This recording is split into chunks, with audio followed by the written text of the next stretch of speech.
இப்ப இருக்கிற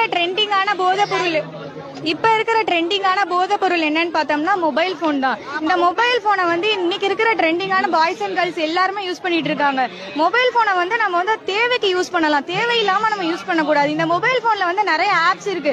WhatsApp, Snapchat, Instagram, YouTube, Twitter, Telegram, இந்த மாதிரியான எல்லா விஷயங்கள்லயுமே நம்ம வந்து அடிமையாகி நம்ம கொஞ்ச நேரம் எங்கேயாச்சும் வெளியே போவோம் அப்படின்னு நம்ம நினைச்சா கூட நம்மள 2 மணி நேரம் ஒரே இடத்துல உட்கார வச்சு நம்ம மனசுக்குள்ள தேவையில்லாத எண்ணங்களை புகுத்தி இன்னைக்கு பெரும்பாலான வயசு பிள்ளைய வந்து ஓடி போறாங்க, பெரும்பாலான பெரிய பிள்ளைய வந்து கெட்ட வழிக்கு போறாங்க, தவறான வழிக்கு வந்து இழுத்து செல்லப்படுறாங்கன்னா இதுக்கு முக்கியமான காரணம் என்னன்னு பார்த்தோம்னா இந்த செல்போனா தான் இருக்குது.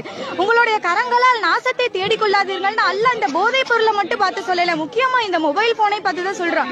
மொபைல் போன்ல நன்மையான விஷயங்கள் இருக்குது. உள்ள நம்ம அளவுக்கு மீறி நம்ம பயன்படுத்தும் போது இது வந்து கெட்ட விஷயமா மாறுது.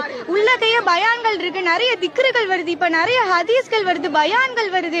இந்த மாதிரியான விஷயத்துக்கு வந்து நம்ம இந்த மொபைல் போனை யூஸ் பண்ணிக்கலாம். முக்கியமா கால் பேசுறதுக்கு வந்து நம்ம யூஸ் பண்ணிக்கலாம். இதை தவிர நம்ம அளவுக்கு அதிகமா யூஸ் பண்ணும் போது இது போதையா மாறுது. ஆகவே அழகிய பெற்றோர்களே, உங்களுடைய பிள்ளைகளுக்கு, பெரியவர்களுக்கு, சிறியவர்களுக்கு யாருக்குமே தனியா போன் வாங்கி கொடுக்காதீங்க. உங்களுடைய பிள்ளைகளை வந்து நீங்க வந்து எப்படி கவனம் செலுத்துங்க, அவளை வந்து வாட்ச் பண்ணிக்கிட்டே இருங்க. நீங்க பிள்ளைகளுக்கு தனியா போன் வாங்கி கொடுக்க காரணம் மிஸ்மாப்லானே ஏதோ வாட்ஸ்அப்ல அதெல்லாம் கிடையவே கிடையாது. அது ஒரு சாக்கு போக்கா சொல்லிதான் பிள்ளைவோ இப்ப போனை வாங்குது. இந்த காலத்து பிள்ளைவெல்லாம் அப்படிதான் பண்ணிக்கிட்டு இருக்குது. எங்க வீட்லயுமே ஒரு போன் தான், நாங்கெல்லாம் ஒரு போன்ல தான் படிச்சுக்கிட்டு இருக்கிறோம். பிள்ளைகளுக்கு தயவு செஞ்சு போன் வாங்கி கொடுக்காதீங்க. அப்படியே வாங்கி கொடுத்தாலும் டெய்லி செக் பண்ணுங்க மொபைல் போன்களை, யார் யார்கிட்ட பேசுறாங்க, என்ன பண்றாங்க, என்ன பாக்குறாங்க. இன்னைக்குள்ள பசங்க எல்லாம் ஆபாச படங்கள்ங்கிற பேர்ல என்னென்னமோ பாத்துட்டு இருக்காங்க. அதெல்லாம் ரொம்ப தவறான ஒரு விஷயம்.